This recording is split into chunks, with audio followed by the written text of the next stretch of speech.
apa yang dikatakan Nabi itu persis dengan apa yang ada dalam hati orang Ansor. Jadi Nabi bisa mengungkap apa isi hati orang Ansor tentang pertanyaan-pertanyaan seputar ibadah haji yang akan ditanyakan oleh orang Ansor itu. Qala, bersabda Nabi, fa'inaka, maka sesungguhnya engkau, idza kharajta, ketika keluar engkau, rajul Ansor, min baitika, dari rumahmu, ta'umu, sengaja engkau, al-baita, pada Ka'bah, al-haram, yang haram, Ka'bah yang terletak di wilayah tanah haram, la tado'u, tidak meletakkan apa naqotuka, ontamu, khufan, pada satu telapak kaki, wala tarfa'uhu, dan tidak mengangkat apa onta, hu, pada satu telapak kaki, illa, kecuali kataba, menulis siapa Allah, laka, bagimu, bihi, sebab satu langkahnya onta, hasanatan, pada satu kebaikan, wa maha, dan menghapus siapa Allah angka darimu, khoti'atan, pada satu kesalahan atau satu dosa. Nah, kemudian Nabi memberikan jawaban atas pertanyaan tersebut, yaitu ketika engkau keluar dari rumah lalu berangkat menuju Ka'bah, maka setiap langkah kaki ontamu Allah menuliskan satu pahala kebaikan dan Allah menghapus satu dosa. Jadi setiap langkah kaki onta yang dikendarai dalam perjalanan haji, mulai berangkat dari rumah sampai ke Ka'bah, itu pahalanya adalah ditulis satu kebaikan dan dihapus satu dosa. Tinggal dihitung berapa langkah kaki onta yang ada dalam perjalanan itu. Semakin jauh berarti semakin banyak pahalanya. Wa amma rakaataka, adapun dua rakaatmu ba'da tawaf, setelah tawaf, ka'id kirokobah, sebagaimana memerdekakan seorang budak, min Bani Ismail alaihi salam, dari keturunan Nabi Ismail alaihi salam.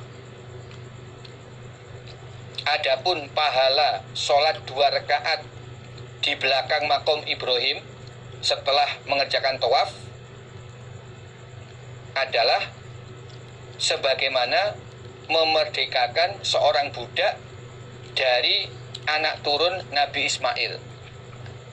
Ini termasuk budak yang istimewa, yang harganya lebih mahal dibandingkan budak-budak yang lain. Jadi pahala sholat 2 rakaat di belakang makom Ibrahim setelah tawaf sama dengan memerdekakan seorang budak dari Bani Ismail. Ini berarti ya pahala tawafnya sekaligus diakhiri sholat 2 rakaat di belakang makam Ibrahim. Wa amma tawafuka, adapun sa'i engkau bi Sofa wal Marwah, di Bukit Sofa dan Marwah, ka'id kisaba'ina raqabah, seperti memerdekakan 70 budak. Adapun pahala sa'i di antara Sofa Marwah seperti memerdekakan 70 orang budak. Wa amma wukufuka, adapun wukufmu asyiyata Arafah, pada sore hari tanah Arafah, fa inna Allah, maka sesungguhnya Allah, yahbitu, turun siapa Allah, ila sama'id dunia, ke langit dunia, fayubahi, maka membanggakan siapa Allah, bikum, terhadap kalian al malaikata pada para malaikat, kepada para malaikat. Yaqulu, berfirman Allah, ibadi, mereka adalah hamba-hambaku. Jadi hum ibadi, mereka adalah hamba-hambaku. Ja'uni, datang mereka kepadaku Allah. Syu'san, dalam keadaan kusut rambutnya. Syu'san, dalam keadaan kusut rambutnya karena ikhram. Min kulli fajjin amik, dari tiap-tiap jalan yang besar, amik yang jauh. Fajjin itu jalan yang besar, amikin yang jauh. Yarjuna, berharap mereka, jannati, pada surgaku Allah. Falau kanat, seandainya ada, apa dzunubukum, dosa-dosa kalian, ka'adati romli, seperti hitungannya pasir, au kaqatril mator, atau seperti tetesan air hujan, seperti tetesan air hujan, au kazabadil bahr, atau seperti buih lautan, la ghafartuha, niscaya mengampuni aku Allah, ha pada dosa, ha pada dzunubakum, dosa-dosa kalian. Afidu, bubarlah kalian, bubarlah kalian, maksudnya bubar dari wukuf di Arafah. Bubarlah kalian dari wukuf di Arafah. Ibadi, wahai hamba-hambaku, maghfuron, dalam keadaan diampuni, lakum, bagi kamu sekalian. Waliman, dan bagi orang, syafa'tum, yang memberi syafaat kalian, lahu, bagi orang tersebut, lahu, bagi man. Adapun pahala wukufmu di sore hari Arafah adalah Allah akan membanggakan, Allah akan turun ke langit dunia, langit yang pertama, langit yang di atas kita ini, langit pertama. Kemudian Allah akan membanggakan kalian di hadapan para malaikat di langit. Allah berfirman kepada malaikat di langit, wahai para malaikat, lihatlah, mereka itu ibadi, hamba-hambaku.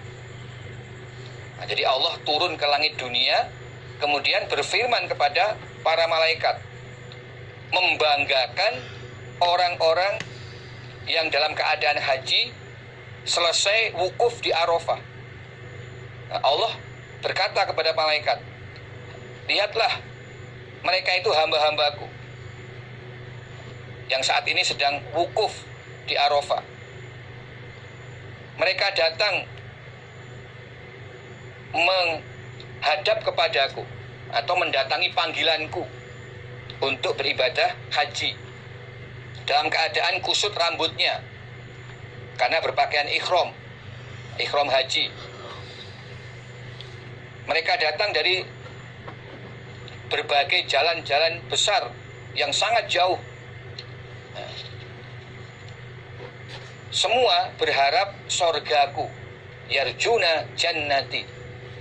Jadi mereka ibadah haji itu niatnya betul-betul karena Allah, yaitu berharap pahala dari Allah berupa sorga yang Allah janjikan.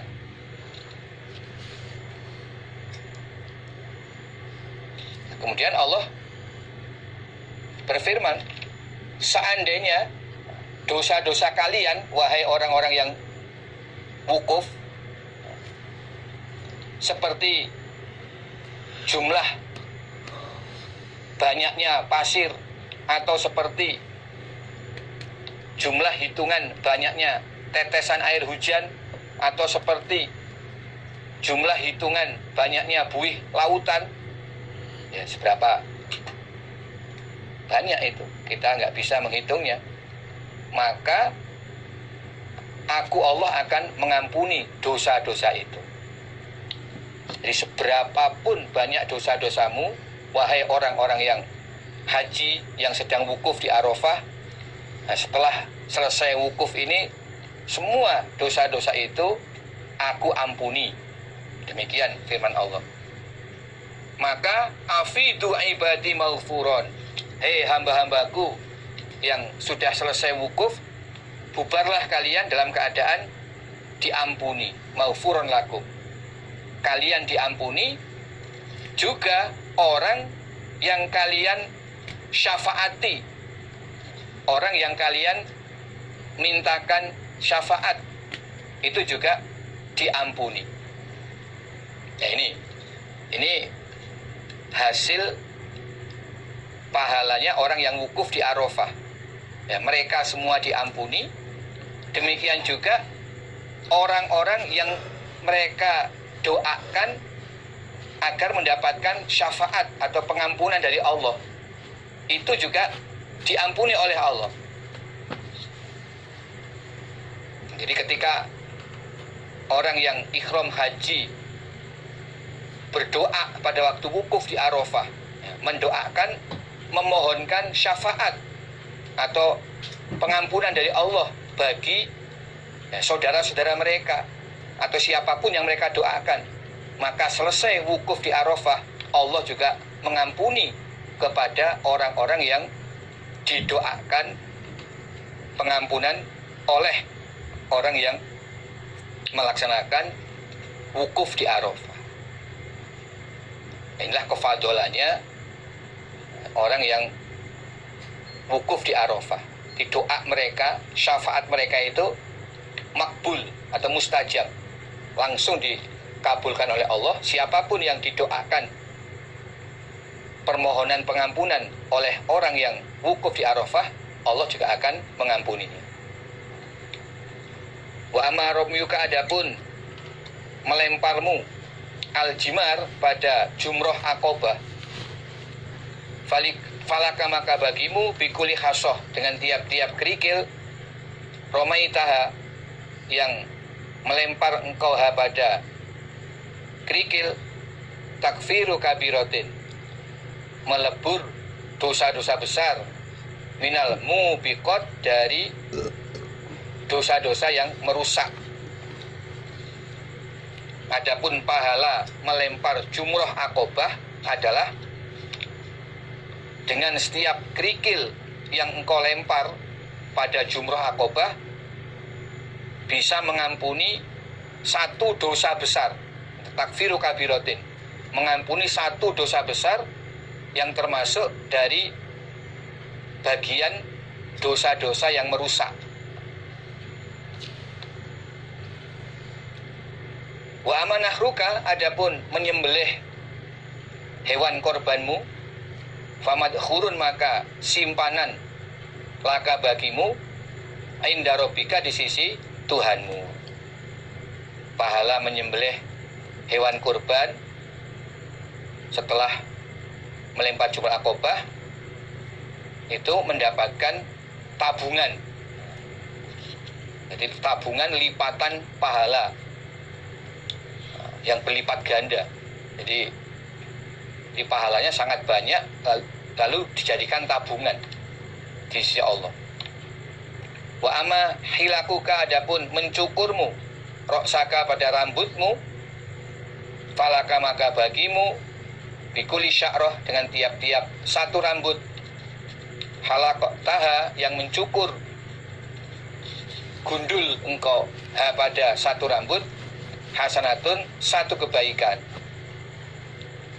wayumha dan dilebur atau dihapus angka darimu, biha sebab satu rambut, apa khoti'atun satu kesalahan atau satu dosa.